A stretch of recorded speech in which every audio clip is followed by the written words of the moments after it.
Yusuf Mansur bungkam saat diklarifikasi soal dugaan modus penipuan Wirda Mansur, anaknya sendiri teman-teman.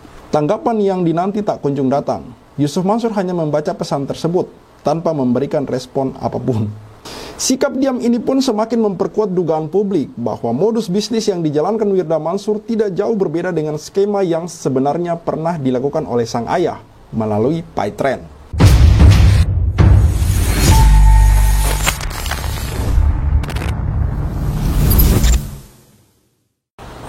Bismillahirrahmanirrahim. Assalamualaikum warahmatullahi wabarakatuh. Kembali lagi bersama saya Al-Walid dari fusilatnews.com. Postingan dari Ali Syarif, Bapak Ali Syarif. Yusuf Mansur bungkam saat diklarifikasi soal dugaan modus penipuan Wirda Mansur, anaknya sendiri teman-teman. Ini seperti yang saya katakan kemarin, bahwa kok Yusuf Mansur diam-diam saja, padahal kalau kasus-kasus yang lain dia beberapa kali responnya cepat. Termasuk kasus ST Gus Miftah ya, di mana Gus Miftah bermasalah dengan seseorang yang menjual ST, lalu kemudian itu menjadi viral, lalu kemudian Yusuf Mansur ikut menanggapi kasus tersebut. Nah ini kasus anaknya sendiri kok nggak ada tanggapan gitu. Jakarta, Fusilat News. Ini baru diupdate beberapa jam yang lalu ya beritanya teman-teman. Nama Wirda Mansur kembali menjadi sorotan publik setelah dugaan bisnisnya yang berujung merugikan banyak member terungkap. Setelah media Fusilat News mengangkat berita terkait kasus ini dan membagikannya langsung kepada Yusuf Mansur melalui WhatsApp, tanggapan yang dinanti tak kunjung datang. Yusuf Mansur hanya membaca pesan tersebut tanpa memberikan respon apapun. Nggak ada respon ya guys. Sikap diam ini pun semakin memperkuat dugaan publik bahwa modus bisnis yang dijalankan Wirda Mansur tidak jauh berbeda dengan skema yang sebenarnya pernah dilakukan oleh sang ayah melalui PayTrend. Sejumlah netizen menilai bahwa ketidaktanggapan Yusuf Mansur mengindikasikan kebenaran atas tuduhan yang beredar. Sebelumnya, Wirda Mansur sempat menjadi perbincangan pada 2022 karena bisnis kripto bernama iCoin yang berhasil mengumpulkan dana hingga 9 miliar juga ya, dari masyarakat, namun berakhir tanpa kejelasan. Kini, kasus serupa kembali mencuat setelah seorang netizen menagih uang yang telah disetorkan dalam bisnis keanggotaan bernama Milenial Anti Bokeh ya ini. Bisnis yang diklaim memberikan pelatihan dan peluang usaha ini lenyap begitu saja sejak 2023 dengan website yang tak lagi dapat diakses. Dugaan penipuan ini berpotensi masuk ke ranah hukum sebagaimana diungkapkan oleh beberapa pakar.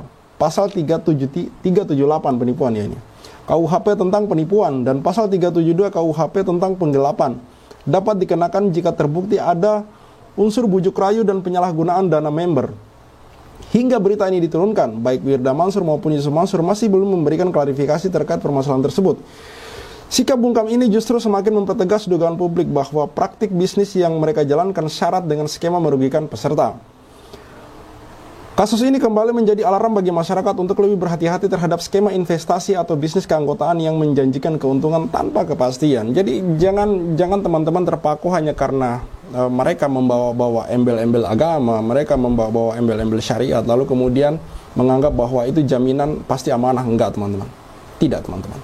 Hanya Rasulullah SAW yang dijamin kemahsumannya oleh Allah Subhanahu Wa Taala. Sisanya manusia biasa teman-teman. Itu yang menjadi patokan saya sejak dulu. Kita menghormati ustadz, kita menghormati habaib, kita menghormati kiai kita, guru kita, imam kita. Kita menghormati orang-orang yang semua ahli ilmu teman-teman. Ustadz kita hormati mereka. Tapi ketika berbicara duit, teman-teman harus ekstra hati-hati. Tidak menjamin ketika orang itu kemudian mempunyai gelar ustadz, gelar ulama, gelar terus kemudian menjadi kita bisa menjamin 100% bahwa dia amanah. Tidak teman-teman. Saya tidak kemudian menjas ustadz itu penipu, tidak teman-teman. Wallahi demi Allah kita sangat menghormati ulama. Siapa lagi yang kita menghormati kalau bukan ulama teman-teman. Kita ini hanyalah orang biasa, masyarakat biasa. Kita ini hanyalah murid. Kita ini orang yang fakir ilmu teman-teman. Mereka luar biasa, sekolah sampai ke luar negeri, sekolah agama sampai ke luar negeri. Ini adalah oknum teman-teman. Saya berbicara tentang oknum. Adalah orang-orang yang menggunakan sorban, mengeluarkan 2-3 kalimat ayat, lalu kemudian menggunakan itu untuk kepentingan perutnya sendiri. Saya tidak tahu pasti. Yang jelas saya pernah dengar dari seorang ustadz bahwa di akhirat itu ada yang kemudian masuk neraka karena memperjualbelikan ayat. Artinya memang ada orang ini, teman-teman. Kita tidak usah naif. Memang ada orang-orang yang menipu menggunakan agama gitu. Saya tidak menuduh Wirda dan Yusuf Mansur ini menipu menggunakan agama, tapi saya sedang membicarakan secara umum saja. Kalau teman-teman mengarah ke sana ya monggo, itu hak masing-masing ya teman-teman. Baik, kasus Wirda Mansur dan kasus Yusuf Mansur ini kemudian membuka mata kita, teman-teman. Harusnya ini menyadarkan kita bahwa ke depan jangan lagi kita jatuh ke lubang yang sama gitu. Mau kemudian tergiur dengan iming-iming indah gitu, hal-hal yang indah, iming-iming surgawi gitu, bahwa dengan Anda berinvestasi kepada saya karena ini dan itu, dan maka Anda mendapatkan ini. No. Teliti, detail. Jangan karena tokohnya, jangan karena orangnya. Terbukti, teman-teman, dari beberapa narasumber yang kami wawancarai, dari beberapa orang yang kami wawancarai, itu kebanyakan kemudian berkata, kami berinvestasi, kami percaya, dan ini memang kesalahan saya. Kesalahan saya karena tidak terlalu detail mempelajari investasinya seperti apa, karena percaya dengan yang namanya Yusuf Mansur, percaya karena yang namanya Wirda Mansur gitu. Sudah terbukti 2 kali Wirda Mansur ini kemudian bermasalah gitu. Saya tidak kalau saya tidak salah ini belum sampai karena hukumnya, makanya kita belum dapat update apakah ini kemudian terbukti penipuan apa tidak gitu. Yang jelas sudah 2 kali dapat masalah.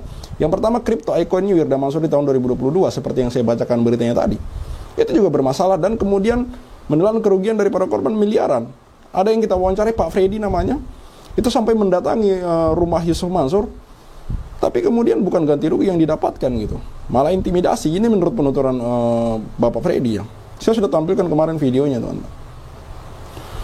Lalu kemudian di tahun 2025 ini kembali mencuat kasus Wirda Mansur gitu, mengenai MAB ini, milenial anti bokeh, yang kemudian mengumpulkan ratusan ribu dari para peserta hingga kemudian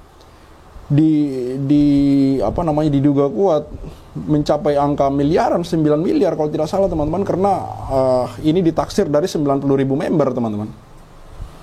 Jadi please lah ke depan untuk kemudian berhati-hati gitu. Berhati-hati dengan orang yang menggunakan kostum hanya untuk kepentingan dirinya sendiri. Berhati-hati dengan orang yang kemudian menggunakan embel-embel agama untuk kepentingan dirinya sendiri gitu. Sekali lagi saya katakan bahwa di Indonesia ini masih banyak kemudian ulama-ulama yang lurus, ustadz-ustadz yang lurus, orang-orang kemudian yang berbicara agama, tapi kemudian tidak mencampur adukan keduanya gitu. Boleh seorang ustadz berusaha, boleh seorang ustadz kemudian berbisnis, tapi kalau kejadiannya seperti ini, apakah kemudian masih ada orang ke depannya? Ini sebenarnya bermasalah gitu, dan akan menimbulkan traumatik di masyarakat gitu. Kita tidak tahu, mungkin ke depan ketika ada yang ustadz yang benar-benar ustadz yang ingin mengembangkan ekonomi umat, kemudian naik ke atas panggung untuk kemudian berbicara tentang ekonomi keumatan, lalu kemudian ini benar-benar ustadznya memang serius, ini masyarakat sudah tidak akan percaya lagi gitu loh. Padahal menurut saya ini bagus, tapi karena kelakuan oknum-oknum orang-orang yang tidak bertanggung jawab, ini kemudian jadi problem gitu. Ditambah lagi, yang saya lihat sampai hari ini pemerintah seolah-olah tutup mata gitu dengan masalah-masalah seperti ini. Tidak mau andil, turun tangan, padahal ini korban yang kami wawancarai sudah banyak, teman-teman. Ini kemarin Yusuf Mansur yang viral, sekarang Wirda Mansur, ke depan kita tidak tahu siapa lagi gitu. Mari kita bacakan komentar para netizen, teman-teman. Wirda Mansur, kamu dicari kemana-mana.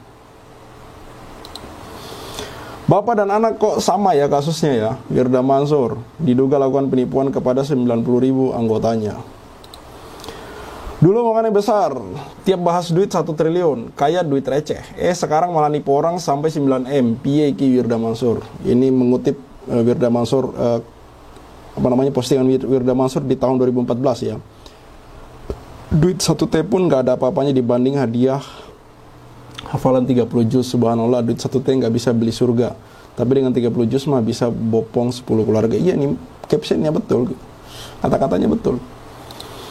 Tapi ya itu, pada prakteknya, pada kenyataannya ya bikin ketawa gitu. Setali 3 uang dari Citracom, nggak ada kapoknya mereka. Iya memang, karena ini selalu seperti saya katakan, seolah-olah terjadi pembiaran gitu. Anak bapak punya bisnis yang sama, bisnis maling. Bapak sama anak sama aja. Buah jatuh tak jauh dari pohonnya. Like a father, like a son, like a daughter ya, bukan son. Anak bisa persis dengan bapaknya ya, ya hasil didikan bapaknya. Anak dan bapak sama aja, jadi penipu. Nah, sudah terbukti kan, makanya jangan jual ayat buat kebutuhan dirimu, karena nikmat suatu waktu akan dicabut darimu. Sekali lagi saya katakan teman-teman bahwa sampai hari ini kami ketahui bahwa Yusuf Mansur ini memiliki bisnis warung stick and shake yang dia kelola bersama Jody Broto Suseno. Itu berdasarkan penuturan Yusuf Mansur sendiri di TV One, yang secara letter-letter, secara jelas mengatakan bahwa di tahun 2010 dia bergabung di warung stick and shake-nya Jody Broto Suseno dan mengelola warung stick and shake bersama Jody Broto Suseno. Nah, ini harusnya Yusuf Mansur dengan mudah menyelesaikan urusan-urusannya dengan para korban gitu. Termasuk kasus Wirda Mansur ini gitu. Kalau memang anaknya ini kemudian bermasalah sampai kemudian korban dirugikan secara total 9 miliar, turun tangan dong sebagai bapaknya, turun tangan dong sebagai ayahnya gitu. Seperti yang kami taksir, yang kami duga bahwa omset di warung stick and shake Yusuf Mansur ini miliaran teman-teman per bulan gitu. Harusnya kalau saya jadi dia ya, kalau saya jadi dia, saya lebih baik nggak apa-apa ngeluarin duit banyak gitu. Yang penting saya terhindar dari masalah gitu, daripada kita punya duit banyak, ngumpulin duit banyak tapi jadi omongan di mana-mana gitu. Apakah enak gitu?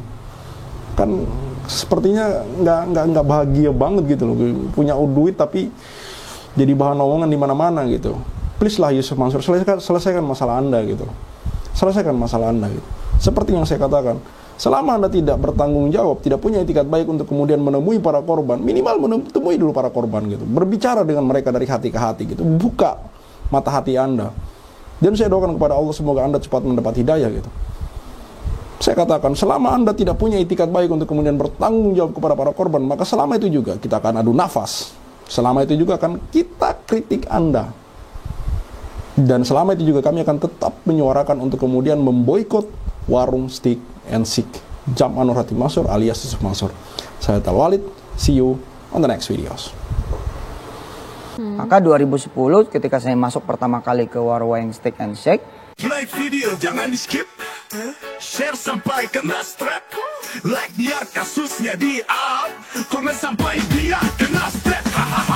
Yusuf Mansur punya cerita, katanya punya jaku di mana-mana, nyatanya cuma numpang nama, emang dasar gak punya muka.